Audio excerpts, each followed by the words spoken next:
दोस्तों, आज हम बात करने वाले हैं 2024 और 2025 की कुछ ऐसी हॉरर मूवीज की जिनमें ऐसे ट्विस्ट हैं जो आपको सोचने पर मजबूर कर देंगे और कुछ सीन्स तो ऐसे हैं जो आपको रात को परेशान करेंगे।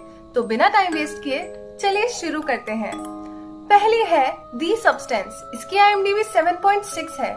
सोचिए, अगर आपको एक ऐसा लिक्विड दे जिससे आप फिर से जवान बन जाओ, बिल्कुल नए जैसा चेहरा, नई बॉडी, नए फैंस, लेकिन इसका एक ट्विस्ट है, जो नया रूप बनेगा वो आपसे बेटर होगा और वो आपकी जगह लेना चाहेगा। दी सब्सटेंस की कहानी है एलिजाबेथ की, एक एजिंग हॉलीवुड एक्ट्रेस जिसका करियर खत्म होने वाला है।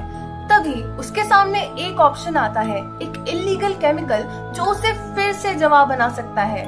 लेकिन जब वो इस केमिकल का यूज करती है तो एक नई एलिजाबेथ पैदा होती है और ये नई वर्जन असली वाली से ज्यादा पावरफुल, ज्यादा चार्मिंग और ज्यादा खतरनाक है। एक पॉइंट के बाद असली एलिजाबेथ को लगता है कि उसका दिमाग घूम रहा है। क्या उसने रियलिटी खो दी है या वो सच में किसी और के साथ शेयर कर रही है अपनी आइडेंटिटी। कहानी साइकोलॉजिकल हॉरर और बॉडी हॉरर का परफेक्ट मिक्स है और एंड में एक ऐसा मोमेंट आता है जहां आप सोचने लगते हो, अगर ये फॉर्मूला सच में होता तो क्या आप इस्तेमाल करते। And will release another version of yourself. This is the substance. You're hired. Let's go. दूसरा है लॉन्ग लेग्स। इसकी IMDb 6.7 है।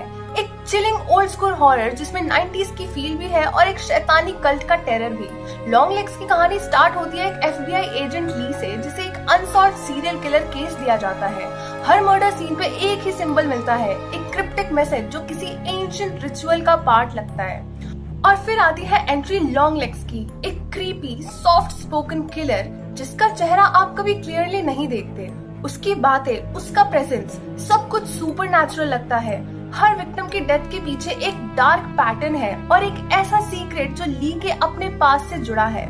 फिल्म के हर सीन स्लो बर्न है, लेकिन जितना ज्यादा आप घुसते जाओगे इस केस में, उतना ही ज्यादा चिलिंग होती जाती है कहानी। क्लाइमैक्स में एक रेवोल्यूशन होता है जिससे आपका दिमाग हिल जाता है। क्या किलर इंसान है या कुछ और।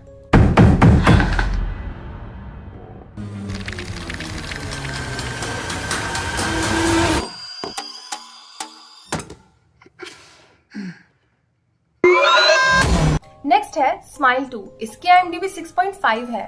आपको याद है स्माइल? हाँ, वही मूवी जिसमें लोग बिना वजह मुस्कुराते थे और फिर अपने आप को मार लेते थे। तो उसका सीक्वल आई है स्माइल 2। इस बार स्टोरी फोकस करती है एक पॉप स्टार पे जिसका नाम है स्काई। स्काई अपने अपकमिंग वर्ल्ड टूर की तैयारी कर रही होती है, लेकिन कुछ अजीब चीजें होने लगती है। एक फैन की मौत के बाद उसे स्ट्रेंज हेल्यूसिनेशंस दिखने लगती है। लोग मुस्कुराते हुए, खुद को हर्ट करते हुए, जैसे कोई उसका पीछा कर रहा हो, जैसे वो कर्स अब उस तक आ गया हो। स्माइल 2 में आपको नए कैरेक्टर्स मिलेंगे, नए स्केयर्स मिलेंगे और वो हॉन्टिंग स्माइल जिसका मतलब सिर्फ एक ही होता है, मौत करीब है।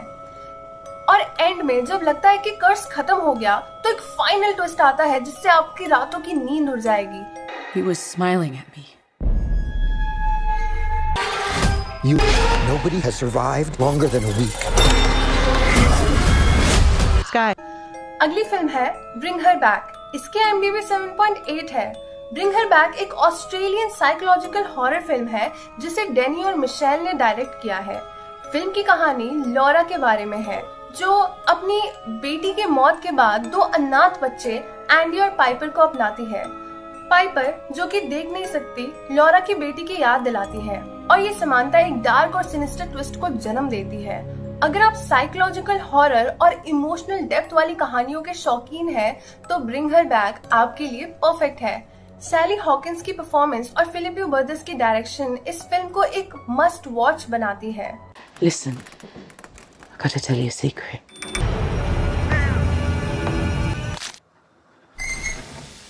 It does beautiful things.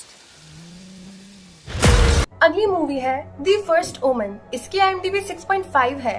The first ओमन 2024 की एक अमेरिकन सुपरनैचुरल हॉरर फिल्म है जो 1976 की क्लासिक दी ओमन का प्रीक्वल है। फिल्म की कहानी एक अमेरिकन नन के बारे में है जो रोम के एक कैथोलिक ऑर्फनेज में काम करने जाती है। वहाँ उसे एक शैतानी साजिश का पता चलता है। जिसका उद्देश्य एंटी क्राइस्ट का जन्म लेना है।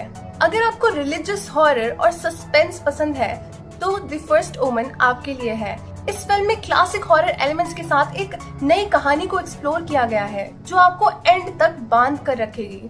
तो गाइस, ये थी मेरी फेवरेट हॉरर मूवीज की लिस्ट जिन्होंने मेरी रातों की नींद उड़ा दी थी। तो बताइए, क्या आपने इनमें से कोई देखी है या आपके पास इससे बेस्ट रिकमेंडेशंस है? तो कमेंट में जरूर बताइए। मैं मिलती हूँ अगले हॉरर लिस्ट के साथ। Bye bye.